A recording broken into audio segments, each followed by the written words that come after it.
आपकी application 100 users पे perfectly काम करती है, लेकिन जब 1 मिलियन यूजर्स आ जाएं तो क्या होगा। इमेजिन एक दिन आपकी एप्लीकेशन वायरल हो जाए और सडनली थाउजेंड्स नहीं बल्कि मिलियंस ऑफ यूजर्स उसे यूज करना शुरू कर दें। क्या आपका सिस्टम उस लोड को हैंडल कर पाएगा या क्रैश हो जाएगा। आज की वीडियो में हम समझेंगे कि बड़े सिस्टम्स इस प्रॉब्लम को कैसे सॉल्व करते हैं। Welcome to my YouTube channel TechGene. इस वीडियो से हम अपने नेस्ट.जेएस माइक्रो सर्विसेज आर्किटेक्चर के कोर्स को स्टार्ट करेंगे। ये एक कंप्लीट कोर्स होने वाला है जिसमें आपको जीरो से हीरो लेवल तक का चैंपियन बनाया जाएगा माइक्रो सर्विसेज आर्किटेक्चर का। सारे इंडस्ट्री लेवल टूल्स को हम यहाँ पे यूज करेंगे, सारे इंडस्ट्री लेवल बेस्ट प्रैक्टिसेस को यहाँ पे फॉलो करेंगे और इंटरव्यू क्वेश्चन भी आपको यहाँ पे मिलने वाले हैं। आज की वीडियो हमारी इंट्रोडक्टरी वीडियो रहेगी। देन नेक्स्ट वीडियो से हम प्रॉपर वे में अपनी जर्नी स्टार्ट करेंगे माइक्रो सर्विसेज आर्किटेक्चर की। सबसे पहले तो हम बात करेंगे इस वीडियो के अंदर कि भाई ये माइक्रो सर्विसेज आर्किटेक्चर का कॉन्सेप्ट क्या होता है।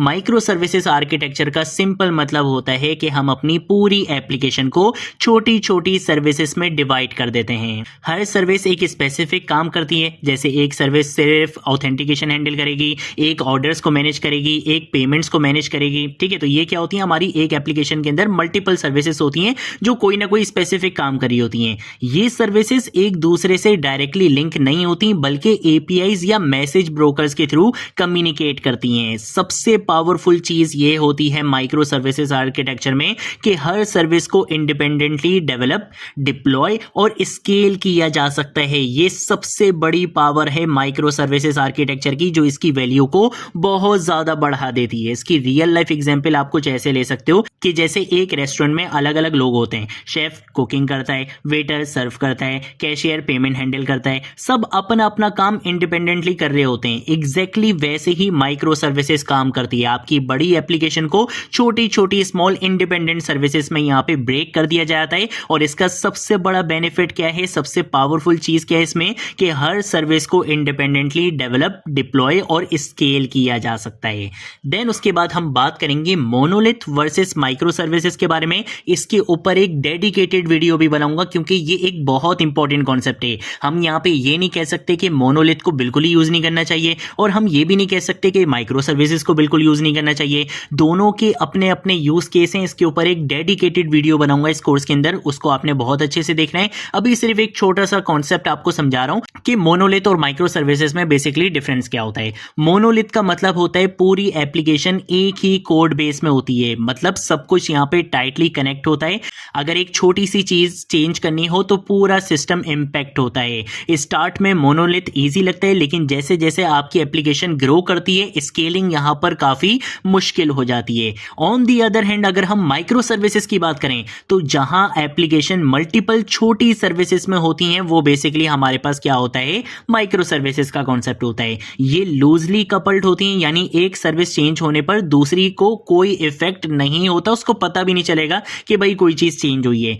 स्टार्ट में माइक्रो सर्विसेज थोड़ी कॉम्प्लेक्स लगती हैं लेकिन लॉन्ग टर्म में ये हाईली स्केलेबल होती हैं। ठीक है, तो इसके ऊपर हम एक डेडिकेटेड वीडियो में बहुत अच्छे से डिटेल में बात करेंगे और फिर मैं आपको बताऊंगा भी कि कहां पे आपको मोनोलिथ को फॉलो करना चाहिए और कहां पे हमें माइक्रो सर्विसेज के ऊपर आना चाहिए। ठीक है, देन उसके बाद हम बात करते हैं कि भाई माइक्रो सर्विसेज की इतनी डिमांड क्यों हो गई है 2026 में और आगे आने वाले टाइम में इसकी डिमांड और ज्यादा क्यों बढ़ने वाली है। तो भाई आज के टाइम में माइक्रो सर्विसेज इसलिए इंपॉर्टेंट हैं क्योंकि एप्स बहुत ज्यादा स्केल हो रही हैं। कंपनीज को ऐसे सिस्टम चाहिए जो मिलियंस ऑफ यूजर्स हैंडल कर सकें। माइक्रो सर्विसेज क्लाउड नेटिव और डिस्ट्रीब्यूटेड सिस्टम को सपोर्ट करता है जो मॉडर्न इंफ्रास्ट्रक्चर का पार्ट हैं। और सबसे इंपॉर्टेंट बात, बैकएंड और सिस्टम डिजाइन रोल्स में माइक्रो सर्विसेज की नॉलेज बहुत हाई डिमांड में है, इसीलिए इसकी डिमांड बहुत ज्यादा बढ़ती जा रही है।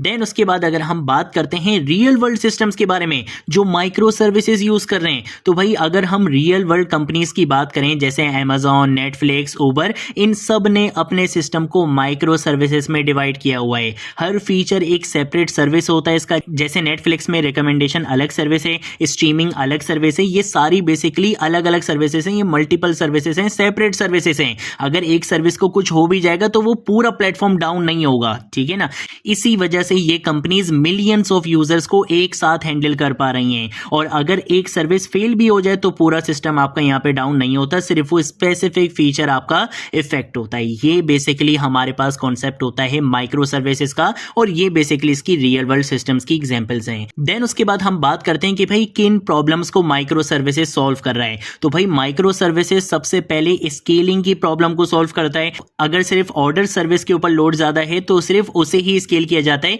पूरी एप्लीकेशन को स्केल करने की नीड नहीं होती। दूसरा बड़ा बेनिफिट आपको यहाँ पे मिलता है फ्लेक्सिबिलिटी का, कि हर सर्विस में डिफरेंट टेक्नोलॉजी आप यहाँ पे यूज कर सकते हो। ये बहुत बड़ा एडवांटेज है, लिटरली ये बहुत बड़ा एडवांटेज है। मींस आप डिफरेंट सर्विसेज में डिफरेंट टेक्नोलॉजीज जो वहां पर उस सिनेरियो में सूट करती हैं, जो वहां पर आपको एक बेटर परफॉर्मेंस दे सकती हैं, आप वहां पे किसी भी टेक्नोलॉजी का यूज कर सकते हो, क्योंकि हर सर्विस यहाँ पे क्या होती है, सेपरेट होती है। तीसरा सबसे बड़ा बेनिफिट जो आपको यहाँ पे मिलता है वो है स्पीड का। टीम्स पैरेलल में काम कर सकती हैं, इसलिए डेवलपमेंट यहाँ पे काफी फास्ट हो जाती है। और सबसे इंपॉर्टेंट अगर हम बात करें फॉल्ट आइसोलेशन के बारे में, कि अगर एक सर्विस क्रैश हो गई तो बाकी सिस्टम आपका चल रहा होगा, मोनोलिथ की तरह नहीं होगा कि अगर आपकी एक सर्विस क्रैश हुई तो उसकी वजह से आपका पूरा प्लेटफॉर्म क्रैश हो जाएगा।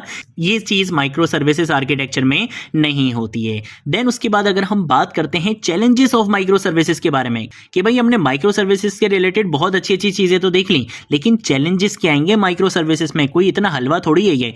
तो भाई अगर हम कुछ माइक्रो सर्विसेज के कुछ चैलेंजेस की बात करें तो सबसे पहला जो हमारे पास यहाँ पे चैलेंज आता है वो ये होता है कि इसका आर्किटेक्चर मैनेज करना काफी कॉम्प्लेक्स हो जाता है, और स्टार्टिंग में तो आपको बहुत मुश्किल लग सकता है। डिबगिंग मुश्किल हो जाती है क्योंकि मल्टीपल सर्विसेज इन्वॉल्व होती हैं, ठीक है। फिर अगर आपने मल्टीपल टेक्नोलॉजीज यूज कर ली तो वो और आपके लिए थोड़ा सा मुश्किल हो जाता है। डेवऑप्स और क्लाउड की नॉलेज आपको होनी चाहिए अगर आप माइक्रो सर्विसेज पे अच्छा काम करना चाहते हो, और क्योंकि सर्विसेज नेटवर्क पे कम्युनिकेट करती हैं तो थोड़ी लेटेंसी भी ऐड होती है। बट इन दी एंड जितने यहाँ पे बेनिफिट्स हैं माइक्रो सर्विसेज के, वो सारे बेनिफिट्स इसके ऊपर आ जाते हैं। और फिर हम आगे आने वाले टाइम में बात भी करने वाले हैं कि भाई किस सिनेरियो में माइक्रो सर्विसेज का बिल्कुल भी यूज नहीं करना चाहिए और कहां पर हमें माइक्रो सर्विसेज का डेफिनेटली यूज करना चाहिए। देन उसके बाद हम बात करेंगे कि भाई इस कोर्स के अंदर हम क्या करने वाले हैं। तो भाई इस कोर्स के अंदर हम कोई ऐसा नहीं रहेगा कि मैं सिर्फ आपको थ्योरी पढ़ाऊंगा, ऐसा बिल्कुल भी नहीं है। यहाँ पे जहां पर हमें थ्योरेटिकल कॉन्सेप्ट्स की नीड होगी, हम सिर्फ वहीं पर ही थ्योरेटिकल कॉन्सेप्ट्स को देखेंगे जो आपके इंटरव्यू क्वेश्चन से रिलेटेड इंपॉर्टेंट होंगे या जो आपके सिस्टम डिजाइन थिंकिंग से रिलेटेड इंपॉर्टेंट होंगे, सिर्फ वहीं पर ही हम थ्योरेटिकल कॉन्सेप्ट्स को देखेंगे। अदरवाइज ये कोर्स कंप्लीट प्रैक्टिकल रहने वाला है, सारी चीजें हम प्रैक्टिकल इंप्लीमेंटेशन के साथ कवर करेंगे। एक कंप्लीट बैकएंड सिस्टम यहाँ पे बिल्ड करेंगे जिसमें मल्टीपल सर्विसेज होंगी, ऑथेंटिकेशन, ऑर्डर, पेमेंट, नोटिफिकेशन, काफी सारी मल्टीपल सर्विसेज हम यहाँ पे बिल्ड करने वाले हैं। कम्युनिकेशन के लिए हम काफका और जीआरपीसी का यहाँ पे यूज करने वाले इस कोर्स के अंदर, जो कि इंडस्ट्री में इनकी बहुत ज्यादा डिमांड है। डिप्लॉयमेंट के लिए हम डॉकर, क्यूबरनेटिस का यूज करेंगे, क्लाउड प्लेटफॉर्म्स के साथ काम करेंगे। अगर आपको डेवऑप्स टूल्स का आइडिया नहीं है तो मैं आपको बिल्कुल भी नहीं बोलूंगा कि मेरे चैनल पे जाओ जाकर डेवऑप्स सीखो, ऐसा नहीं है। जो भी चीजें यहाँ पे हम डेवऑप्स से रिलेटेड यूज करेंगे वो सारी चीजें मैं आपको यहाँ पे सिखाऊंगा साथ में, ठीक है। तो बिल्कुल भी टेंशन नहीं लेनी है। देन उसके बाद अगर हम बात करते हैं कि भाई इस कोर्स के अंदर क्या क्या रहने वाला है, तो भाई इस कोर्स के अंदर बिगिनर से एडवांस और फिर आर्किटेक्ट लेवल तक आपको यहाँ पे सारे कॉन्सेप्ट्स कवर करवाए जाएंगे, थ्योरेटिकल प्लस प्रैक्टिकल कॉन्सेप्ट्स के साथ। Real world system design patterns हम यहाँ पे सीखेंगे। ऐसा नहीं है कि बस छोटे छोटे CRUD ऑपरेशंस बनाना कर लिया, ऐसा नहीं है कि छोटे छोटे आपको CRUD ऑपरेशंस बनवाऊंगा, बल्कि real world system design patterns हम यहाँ पे बनाना सीखेंगे। इंडस्ट्री टूल्स को यूज करना सीखेंगे, जैसे काफका, रेडिस, क्यूबरनेटिस, डॉकर, सारे इंडस्ट्री लेवल टूल्स को हम यहाँ पे यूज करेंगे। इंडस्ट्री लेवल बेस्ट प्रैक्टिसेस को फॉलो करेंगे। इसके साथ साथ इंटरव्यू क्वेश्चन की प्रिपरेशन आपकी हर वीडियो में होती रहेगी। हर वीडियो में इंटरव्यू से रिलेटेड जो भी इंपॉर्टेंट कॉन्सेप्ट्स होंगे वो सारी चीजें मैं आपको बताऊंगा, ठीक है। इसके साथ साथ अगर हम बात करते हैं प्री रैक की, तो भाई ये बहुत सारे स्टूडेंट्स पूछते हैं कि भाई इस कोर्स को फॉलो करने से पहले हमें क्या क्या आना चाहिए। अब देखो, मैं आपके साथ हमेशा बिल्कुल हर कोर्स में ऑनेस्ट रहा हूँ। जहाँ पे जो चीज़ होती है मैंने आपको वो चीज़ बताई है। ऐसा नहीं है कि मैं आपको यहाँ पे व्यूज़ के लिए बोल दूंगा कि नहीं यार आप आ जाओ और देखना शुरू कर दो, फिर आपका बाद में टाइम भी वेस्ट हो, आपको चीज़ें भी समझ में नहीं आए। मैं आपको बिल्कुल ऑनेस्ट ओपिनियन दूंगा। अगर आपको बेसिक नॉलेज है जावास्क्रिप्ट, टाइपस्क्रिप्ट की, आप इस कोर्स को फॉलो कर सकते हो। अगर आपको बैकएंड की नॉलेज है Node.js या Nest.js की, तो भी आप इस कोर्स को अच्छे से फॉलो कर सकते हो। अगर आपको Nest.js का बिल्कुल भी आइडिया नहीं है लेकिन Node.js का, APIs का, बैकएंड डेवलपमेंट थोड़ी बहुत भी अगर आपको आइडिया है तो आप इस कोर्स को फॉलो कर सकते हो। लेकिन अगर आपको एपीआई का, बैकएंड का 0% आइडिया है, आपको जावास्क्रिप्ट, टाइपस्क्रिप्ट 0% आती है, आपको नोड.js, नेस्ट.js 0% आती है, तो मैं आपको बिल्कुल भी रिकमेंड नहीं करूंगा कि आप इस कोर्स को फॉलो करो। अगर आपको बेसिक लेवल की जावास्क्रिप्ट, टाइपस्क्रिप्ट की नॉलेज है, थोड़ी बहुत आपको बैकएंड वगैरह आती है, आपने थोड़ा बहुत एपीआई वगैरह का काम किया हुआ है,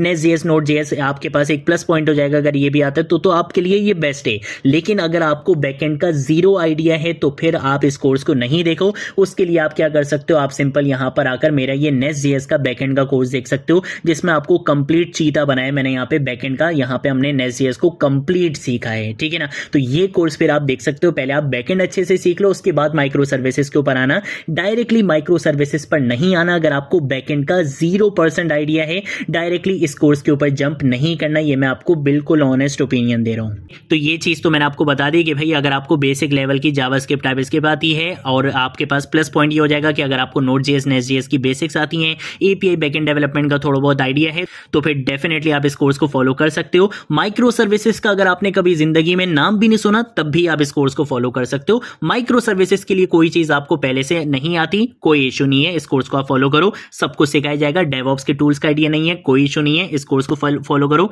सब कुछ आपको सिखाया जाएगा, ठीक है। तो ये चीज मैंने आपको यहाँ पे बता दी है। बिगिनर्स काफी ज्यादा परेशान होते हैं इसमें।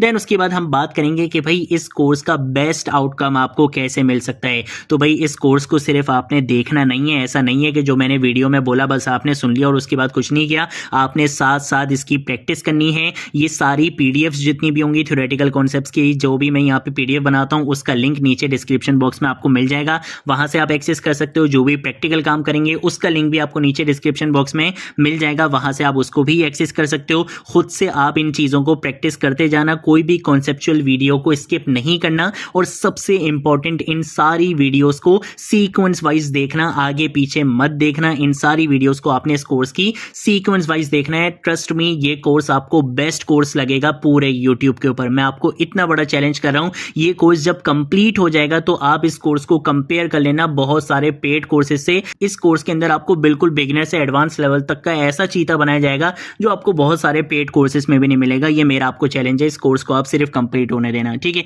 रेगुलर रिवीजन आपने करना है, इंटरव्यूज की प्रिपरेशन आपने साथ साथ करती रहनी है। जो मैं आपको यहाँ पे बताऊंगा आप उसके हैंड रिटन नोट्स बना लो, या जिस फॉर्म में भी आप नोट्स बनाना चाहो आप अपने नोट्स बना सकते हो, ठीक है। तो ये थी हमारी आज की वीडियो जिसमें हमने कुछ कॉन्सेप्ट्स को यहाँ पे डिस्कस किया है। नेक्स्ट वीडियो से हम प्रॉपर वे में अपनी जर्नी स्टार्ट करने वाले हैं। नेस्ट.js माइक्रो सर्विसेज आर्किटेक्चर की कंप्लीट चैंपियन लेवल कोर्स होने वाला है ये नेस्ट.js माइक्रो सर्विसेज आर्किटेक्चर का। इस वीडियो को ज्यादा से ज्यादा शेयर करो, इस प्लेलिस्ट को ज्यादा से ज्यादा शेयर करो, सबको बताओ कि भाई यहाँ पर आपको माइक्रो सर्विसेज आर्किटेक्चर में चीता बनाया जा रहा है। आज की वीडियो के लिए इतना ही, अब हम मिलेंगे नेक्स्ट वीडियो में नेक्स्ट टॉपिक के साथ। तब तक के लिए बाय बाय।